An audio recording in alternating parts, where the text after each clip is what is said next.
Para jamaah dimuliakan oleh Allah Tabaraka wa Ta'ala.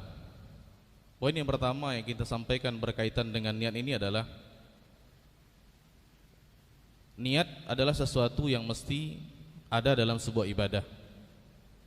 Ibadah dikatakan sah ketika seseorang beribadah dengan niatnya. Oleh karenanya para ulama mendefinisikan niat secara bahasa, dia adalah al-qasdu, maksud, atau wal iradatu, atau keinginan. Ini secara bahasa, niat itu adalah maksud ataupun al-iradah, atau keinginan. Maka ulama mengatakan secara bahasa niat itu adalah qasdul qulub wa iradatuhu, maksud hati dan keinginannya untuk melaksanakan sesuatu perkara. Itu niat secara bahasa. Kemudian secara istilah dikatakan niat ini adalah al-azmu alal fi'li, al-azmu ala fi'l ibadati taqarruban ila Allah tabaraka wa ta'ala. Al-azmu ala fi'l ibadati taqarruban ila Allah ta'ala. Niat secara istilah syariat adalah keinginan untuk melaksanakan sebuah ibadah taqarruban, dengan niat untuk mendekatkan diri kepada Allah Tabaraka wa Ta'ala.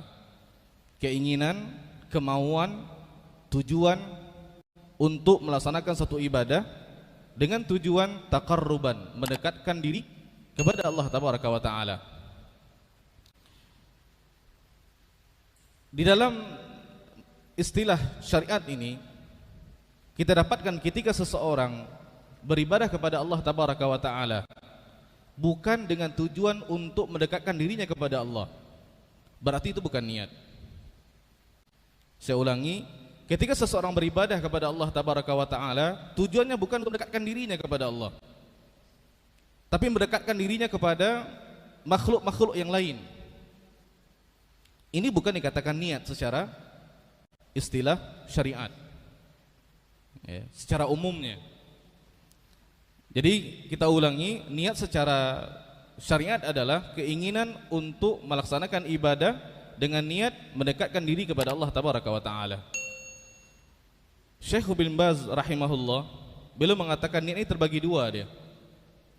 Ada niat yang berkaitan dengan ibadah. Niat inilah yang banyak dibincangkan oleh para ulama fikih tentang masalah itu. Apa yang kita sampaikan, niat secara bahasa dan niat secara istilah tadi, inilah maksudnya. Niat yang berkaitan dengan ibadah, yang mana ketika suatu ibadah tidak ada niatnya, maka tidak sah ibadah tersebut. Kemudian yang kedua, niat yang berkaitan dengan untuk siapa ibadah tersebut ditujukan, untuk siapa ibadah itu ditujukan.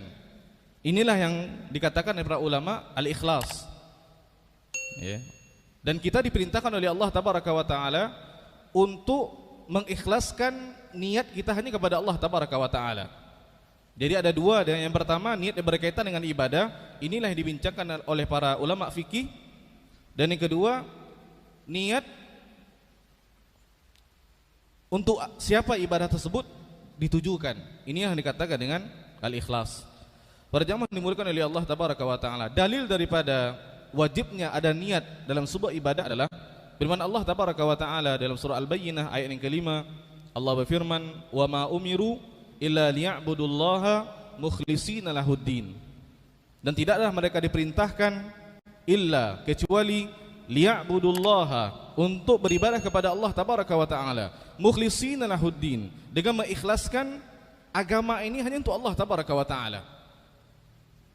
Berarti kita dituntut untuk meniatkan sesuatu kepada Allah.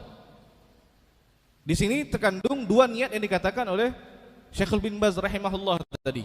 Niat yang dia adalah ibadah itu sendiri, berkaitan dengan ibadah tersebut, dan niat untuk siapa ibadah tersebut ditujukan, yaitu kepada Allah Tabaraka wa Ta'ala. Kemudian dalam hadis dalil tentang mesti adanya niat dalam sebuah ibadah yang sangat masyhur hadis ini. Hadis daripada Umar bin Khattab radhiyallahu an, daripada Rasulullah sallallahu alaihi wasallam ketika Rasulullah mengatakan innamal a'malu binniyat, sesungguhnya setiap amalan itu tergantung kepada niatnya. Wa innama likulli imri'in ma nawa, sesungguhnya setiap seseorang akan mendapatkan pahala sesuai dengan apa yang dia niatkan.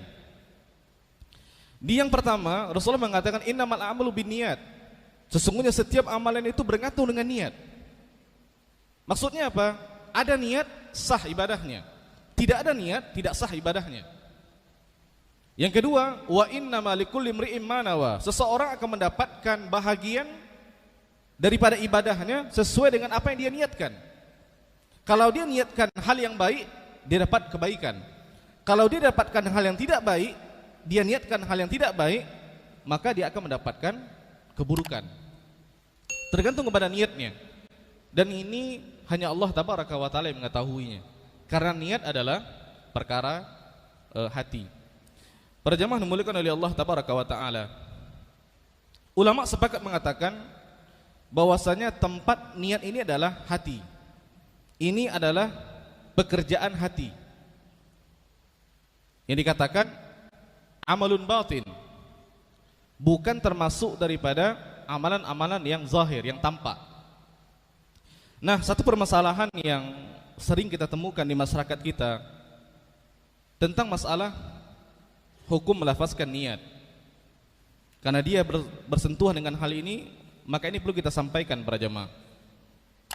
Berkembang di masyarakat kita sejak dahulu sampai sekarang tentang lafaz-lafaz di dalam ibadah, yang mana lafaz-lafaz ini diajarkan oleh guru-guru kita dahulunya, bahkan sampai sekarang diajarkan kepada anak-anak kita di madrasah-madrasah, di MDA. Sekarang kita ingin tahu apa hukumnya melafazkan niat ini. Setelah kita katakan tadi bahwasanya ulama sepakat mengatakan niat itu tempatnya di hati. Nah, ketika seseorang melafazkan niat, berarti secara makna sudah bertentangan dengan makna secara syariat. Dia adalah keinginan. Berarti ketika seseorang melafazkan niat, mengeraskan suaranya ketika berniat, apakah mengeraskan atau dengan suara yang lirih, berarti ini bertentangan dengan apa yang telah dikatakan oleh para ulama. Dan ini saya katakan para jamaah dimuliakan oleh Allah tabaraka wa taala, disepakati oleh seluruh para ulama. Sampai al-a'immah arba'ah daripada Abu Hanifah, kemudian Imam Malik, kemudian Imam Syafi'i, Imam Ahmad ikut kepada tahunnya, sepakat mengatakan niat tempatnya di hati dan tidak perlu dilafazkan. Nah, sekarang timbul pertanyaan, dari mana munculnya lafaz-lafaz niat yang selama ini kita hafal dan kita dengar? Dan ini sangat masyhur di kalangan masyarakat kita. Ketika seseorang akan salat, lafaznya nawaitu an usalliya salatal maghribi ma'muman lillahi ta'ala, salasa raka'atin ma'muman lillahi ta'ala. Mau zuhur ada lagi lafaznya. Ketika seseorang mau wudu ada lafaznya, nawaitu an atawadda'a iraf'il hadathi lillahi ta'ala. Ketika seseorang akan zakat ada niatnya. Ketika seseorang akan haji ada niatnya. Ketika seseorang akan mandi wajib ada niatnya. Dari mana munculnya para jemaah? Para jemaah dimuliakan oleh Allah tabaraka wa taala, asalnya muncul permasalahan lafaz-lafaz niat ini adalah daripada sebuah kesalahpahaman daripada seorang pengikut daripada Imam Syafi'i. Di dalam ilmu fikih, kalau kita katakan Asy-Syafi'iyah, berarti dia adalah ulama pengikut Imam Syafi'i. Tapi kalau kita katakan Asy-Syafi'i, dia Imam Syafi'i itu sendiri, Muhammad bin Idris Asy-Syafi'i. Maka kalau kita katakan ulama ini adalah Asy-Syafi'iyah, berarti pemahamannya pemahaman Imam Syafi'i. Boleh jadi 100% sama, boleh jadi berbeda dia. Ya. Jadi saya katakan awal munculnya lafaz-lafaz yang berkembang di masyarakat adalah daripada kesalahpahaman seorang ulama daripada kalangan Asy-Syafi'iyah ketika dia mencoba memahami perkataan Imam Syafi'i. Dan ini saya rasa hal yang lumrah para jemaah. Ketika seseorang memahami sebuah perkataan orang lain dia bisa jadi betul, bisa jadi salah dia. Namanya adalah Abu Abdullah Az-Zubairi Asy-Syafi'iyah. Jadi Imam Syafi'i ini dia mengatakan di dalam sebuah kitabnya, dikatakan dalam kitab Al-Um, silakan dirujuk ke dalam kitab Al-Um yang merupakan acuan mazhab dalam mazhab Imam Syafi'i karena beliau sendiri yang mengarang bukunya. Imam Syafi'i mengatakan dalam kitab itu, "Idza nawa hajjan wa umratan ajza'a wa illam yatalaffaz." Ketika seseorang berniat haji dan umrah sah walaupun tidak dilafazkan. Walaisa kas-shalah, dan dia tidak seperti salat. Haji itu tidak seperti salat. La tasihhu illa bin nutqi, tidak sah salat kecuali dengan melafazkan, dengan ungkapan. Dengan ungkapan, ya. Ya akan kita perhatikan di kalimat yang terakhir ketika Imam Asy-Syafi'i Muhammad bin Idris Imam Asy-Syafi'i rahimahullah mengatakan walaisa kas-shalah, salat itu tidak seperti ibadah haji. Jelas perbedaannya. La tasihhu, tidak sah salat kecuali dengan ungkapan, dengan melafazkan, ya. Nuts ini adalah mengungkapkan atau melafazkan. Kalimat nuts ini kalau kita lihat dalam kamus bahasa Arab.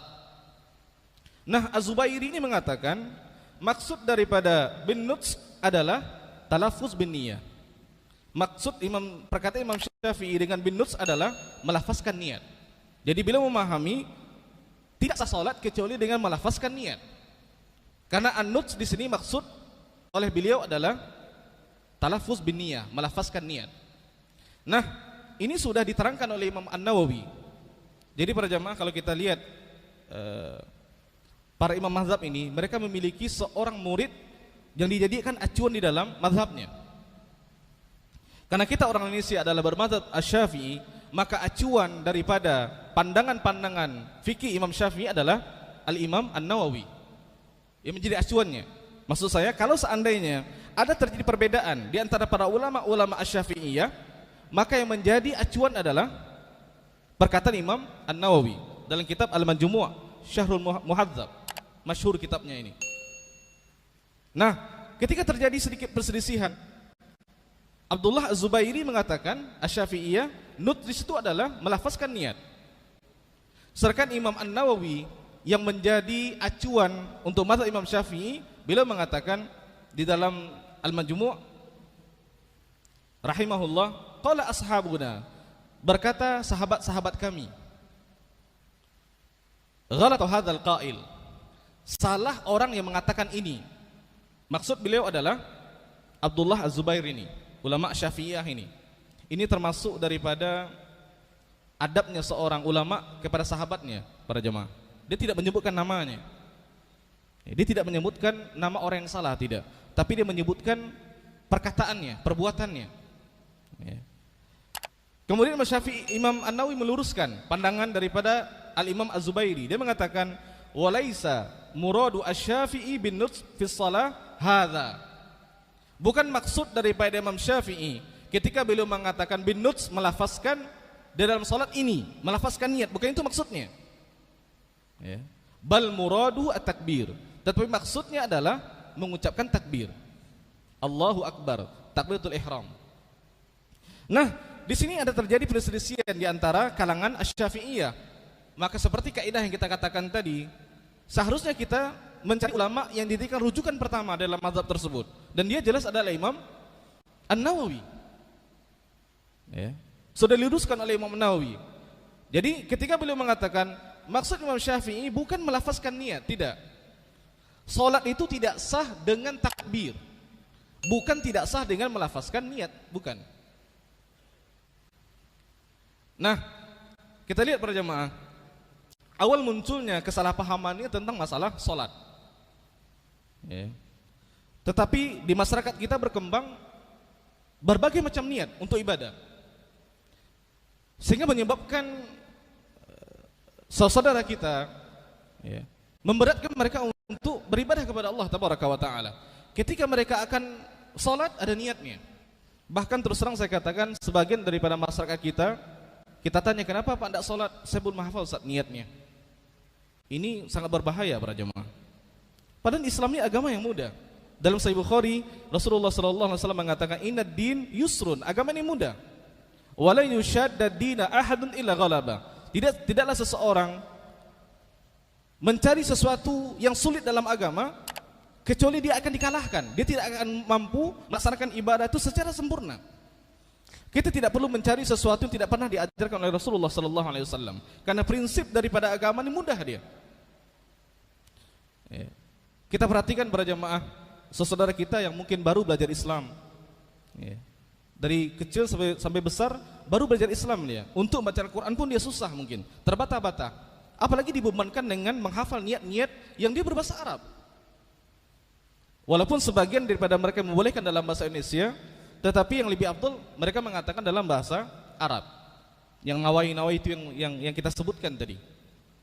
Nah, pada asalnya hanya pada salat saja. Berkembang tentang masalah wudu ada niatnya, zakat ada niatnya, puasa ada niatnya.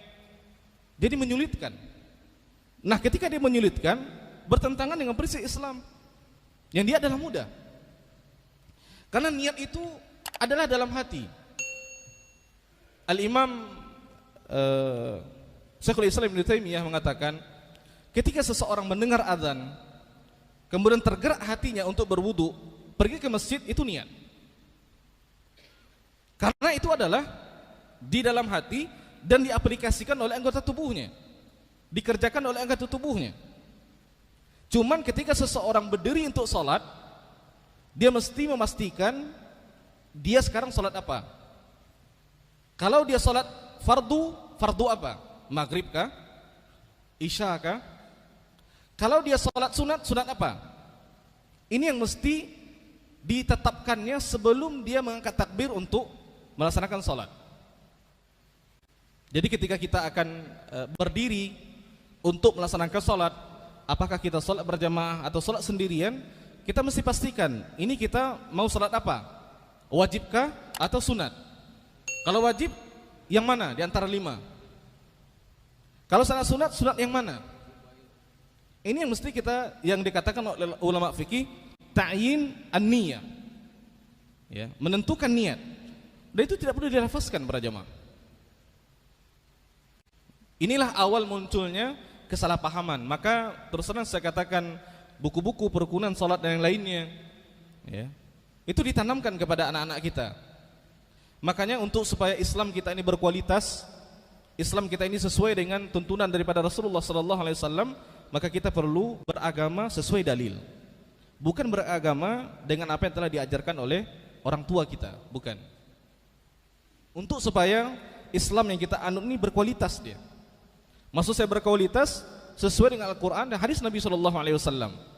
Karena yang berhak untuk mensyariatkan itu hanya Allah, Al-Quran, dan Rasulullah SAW di dalam hadis-hadis beliau. Jadi inilah awal munculnya. Dan sudah diluruskan sebenarnya oleh Al-Imam An-Nawawi di dalam kitab Al-Majmu'. Cuman pelurusan ini tidak sampai kepada masyarakat kita.